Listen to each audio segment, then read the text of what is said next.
is for Confessions of a Paper Addict, and I am starting out with some gessoed marshmallow basil cardstock and going to town with all of my sprays that are in the blue coloring because I am making a sky, perhaps. So I just used, I think it was like 2 or so different Lindy Stamp Gang colors all in this light blue, and then I kind of go in with a couple of the darker ones but didn't really like the way that looked, and I tested out the other one. I was like, you know what, those are both too dark, let me just stick with the light ones. So I also just kind of made the splatters look a little bit more fluid by doing the packaging technique, and kind of love the way this looks. So this is my attempt at creating a mixed media sky, because I am using 2 cut files today. So I am starting off with Build Your Sky that I cut 2 times on 2 different papers that were mostly white. One was like a gray tone one, but overall the paper looked like it was just white feathers, and the other one looked like glitter, which I tried to show previously, but it was so beigey though that I was just thankful that the opposite side was just plain white.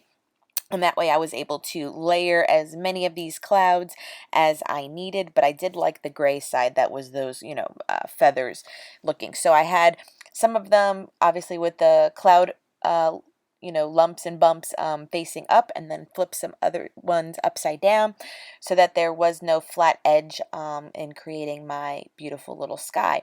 Then I'm also taking the cut file just called Kites that's also released in October for my second cut file that I'm just using because since it was clouds and sky and I was doing a bunch of pictures, I figured the kites would add kind of like be my embellishment for this layout. And so I just used a couple of pieces of scrap paper and put it through my Silhouette Cameo in order to cut them out of pink papers. I chose pink because the pictures I'm scrapping are of me and my sister and my mom and my daughter, and we were wearing like these beautiful tie-dye shirts that we bought. We didn't make these, even though I have made quite a few tie-dye shirts this summer. But I liked the pink and the purple and the blue, and so since I had a blue sky already, I figured I wanted to highlight the pink color in our shirts. So that's the reasoning for that choice. And now I just take my fine liner and I do little strips of glue just in the bottom straight edge and keep all of the cloud bumps free, because later on I'm thankful I did this, because now the photos can kind of tuck behind some of these layers and almost act like they're sitting on the clouds, which is really cute. This is a really good cut file for any, obviously, sky pictures. It's called Build a Sky. And like I said, I did cut it twice on 2 12x12 cardstock, and I think I repeated it 4 times per 12x12 square. So that's how I was able to get such a plethora of clouds. And now I thought I was going to have the 3x4 photo over to the right, and in the end you'll shortly see that I swap it for the middle in order to have a little bit more symmetry, even though I did like it in this stack too, like 2 stacks, so it still created 2 3x4 areas.